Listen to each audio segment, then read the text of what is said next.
आप सभी भक्तजनों को पाप मोचनी एकादशी की ढेर सारी शुभकामनाएं। आज पाप मोचनी एकादशी की कथा से पहले मैं आपको श्री राधा रानी के एक कन्यांत भक्त की दिव्य कथा सुनाने जा रही हूँ। और यह केवल एक कहानी नहीं बल्कि भक्ति प्रेम और परम कृपा का अद्भुत प्रमाण है। श्री राधा नाम की महिमा अपरंपार है। जो उनके चरणों में श्रद्धा रखता है वह संसार के समस्त पापों से मुक्त हो जाता है। कलयुग में श्री राधा रानी की भक्ति सबसे सरल और शीघ्र फल देने वाली मानी गई है। स्वयं श्री कृष्ण भी कहते हैं कि जो मेरी आराध्या श्री जी का स्मरण करता है उसे किसी अन्य साधन की आवश्यकता ना रहती। राधा नाम जो सिमरन कटे पाप अपार, हरि चरण में लीन हो पाए सुख संसार। तो आइए आज की इस दिव्य कथा का श्रवण करें और अनुभव करें कि कैसे राधा रानी की भक्ति किसी भी पापी को पावन बना सकती है, किसी भी भक्त पर कृपा कर सकती है और किसी भी असंभव को संभव कर सकती है। एक बार बरसाने में एक भक्त थे जिनका नाम था ब्रिजदस। उनकी एक पुत्री थी जिसका नाम था रतिया। यही बस ब्रिजदस का परिवार था। पुत्री और पिता परिवार में सब बस यही दो सदस्य थे। ब्रिजदस दिन में अपना काम करते और शाम को श्री जी के मंदिर में जाते, दर्शन करते और जो भी संत आए हुए होते तो उनके साथ सत्संग किया करते थे। यही उनका रोज का नियम था। एक बार एक संत ने ब्रिजदस से कहा कि भैया, हमें नंदगांव जाना है। सामान हमारे पास बहुत ज़्यादा है लेकिन पैसे हैं नहीं। अगर पैसे होते तो हम सेवक कर लेते। क्या तुम हमें नंदगांव पहुंचा सकते हो? ब्रिजदस ने सुना तो हामी भर ली। ब्रिजदस ने उस संत महाराज से कहा कि महाराज, गर्मी का समय है, सुबह जल्दी जल्दी चलना ठीक रहेगा, जिससे मैं 10 बजे तक वापस लौट भी आऊँगा।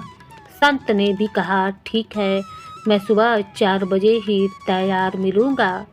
ब्रिजदस ने अपनी पुत्री से कहा कि बेटी, मुझे आज एक संत को नंदगांव पहुँचाना है, जल्दी ही समय पर वापस पहुँच जाऊँगा, तुम मेरा इंतज़ार मत करना।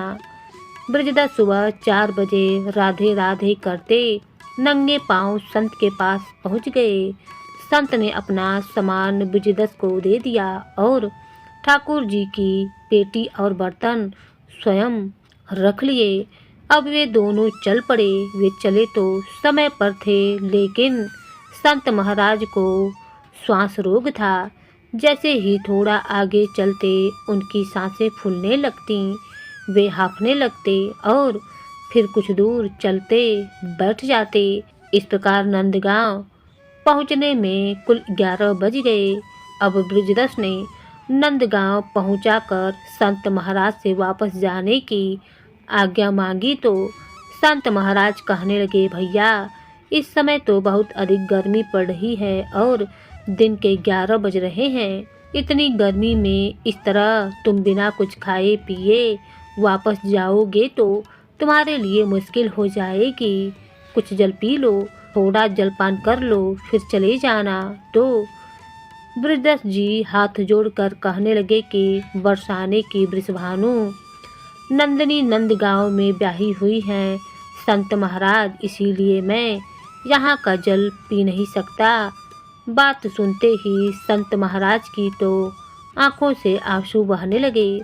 कितने वर्ष पुरानी बात है, कितना गरीब आदमी है लेकिन दिल देखो कितना ऊंचा है।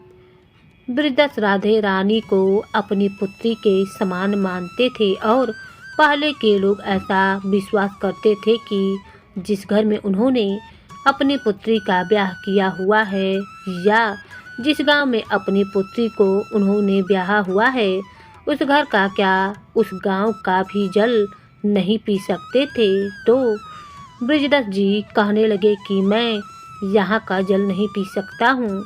सुनते ही संत महाराज की आंखों से तो आंसू बहने लगे। ब्रिजदस जी ने राधे राधे कहकर संत महाराज से विदा मांगी। अब वे वापस राधे राधे कहते हुए रवाना हो गए।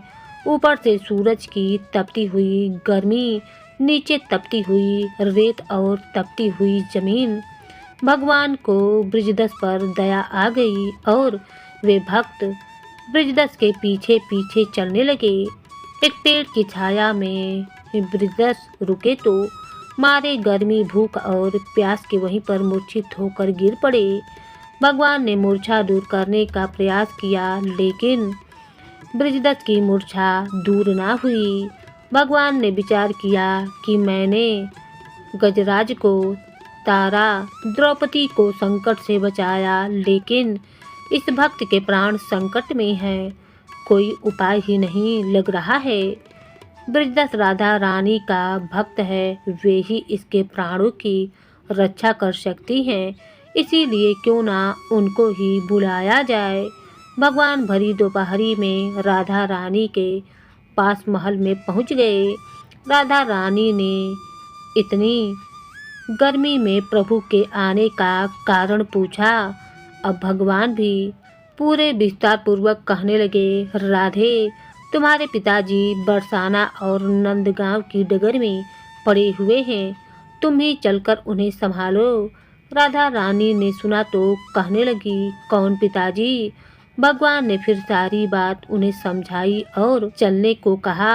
यह भी कहा कि हे राधे, तुमको ब्रिजदस की बेटी के रूप में भोजन और जल लेकर चलना है। राधा जी तैयार होकर पहुंची और मूर्छित पड़े ब्रिजदस के पास जाकर आवाज लगाई, पिताजी, पिताजी। ब्रिजदस ने सुना तो तुरंत झटपट जाग उठा, बेटी के चरणों में गिर पड़े कि आज अगर तुम ना आती तो बेटी, मेरे प्राण तो चले जाते।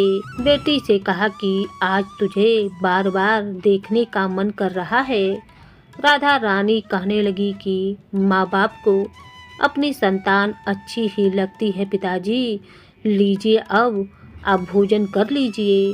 ब्रिजदस भोजन करने लगे तो राधा रानी ने कहा कि पिताजी, घर पर कुछ मेहमान आए हैं, मैं उन्हें संभालूं, तब तक आप आ जाना। कुछ दूरी के बाद राधा रानी अदृश्य हो गईं। दरअसल राधा रानी ब्रिजदस की भक्ति के चलते उन्हीं की पुत्री के स्वरूप में उनके पास पहुंची थी। शाम को घर आकर ब्रिजदस अपनी बेटी के चरणों में गिर पड़े और कहने लगे, बेटी, तुमने आज मुझे बचा लिया। बेटी ने सुना तो हैरान होकर बोली, पिताजी, आप क्या कह रहे हैं और या ऐसा क्यों कह रहे हैं?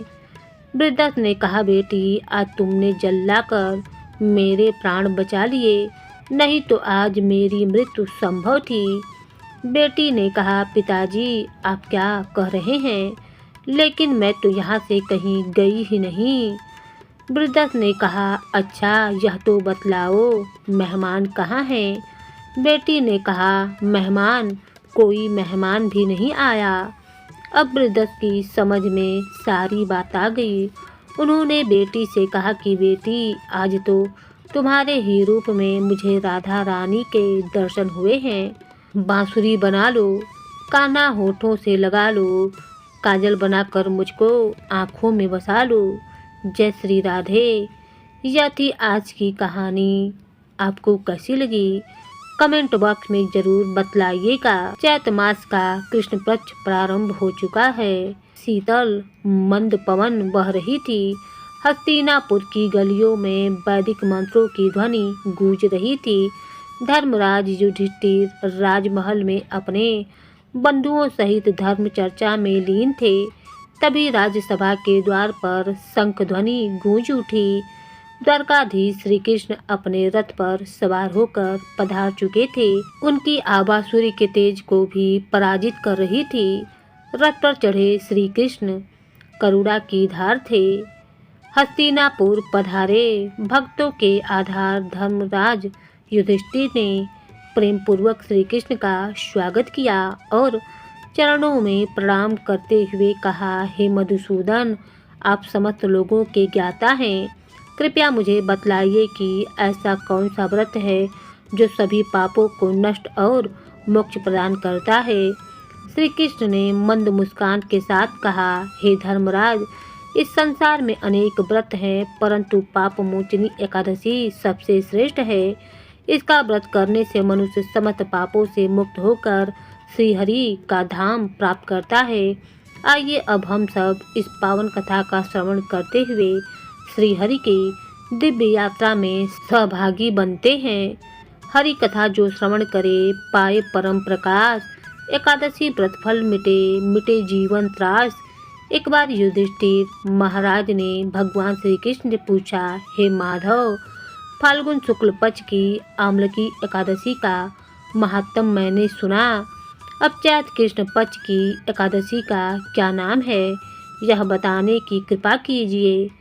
तब भगवान श्री कृष्ण बोले, हे राजन सुनो, मैं इस विषय में एक पाप नाशक उपाख्यान का वर्णन करूंगा, जिसे चक्रवर्ती नरेश मंधाता के पूछने पर एक समय महर्षि लोमेश ने कहा था। तुम भी इसे ध्यानपूर्वक सुनो। राजा मंधाता बोले, भगवान, मैं लोगों के हित की इच्छा से यह सुनना चाहता हूँ कि चैत मास के कृष्ण पक्ष में किस नाम की एकादशी होती है, उसकी क्या विधि है और उससे किस फल की प्राप्ति होती है।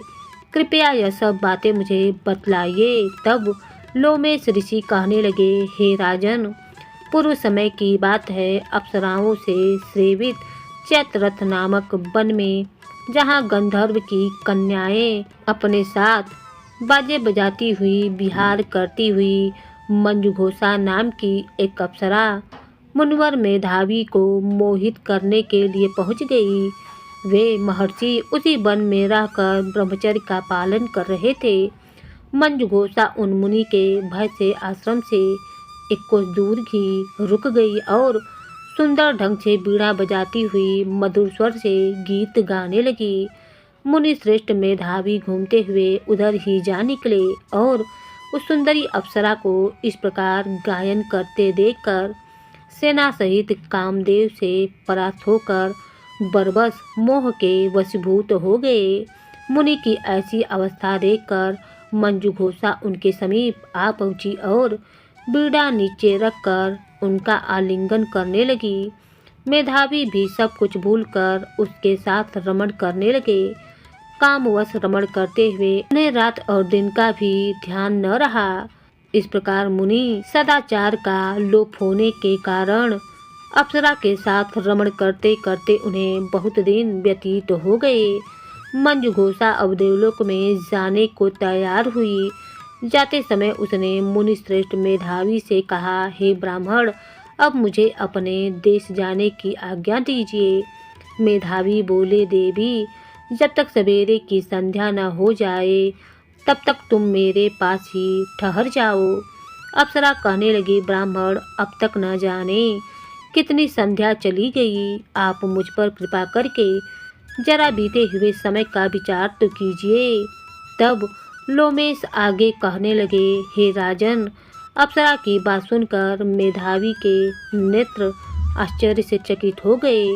उस समय उन्होंने जब बीते हुए समय का हिसाब लगाया तब उन्हें पता चला कि उस अप्सरा के साथ रहते रहते तो उन्हें 57 वर्ष बीत चुके हैं।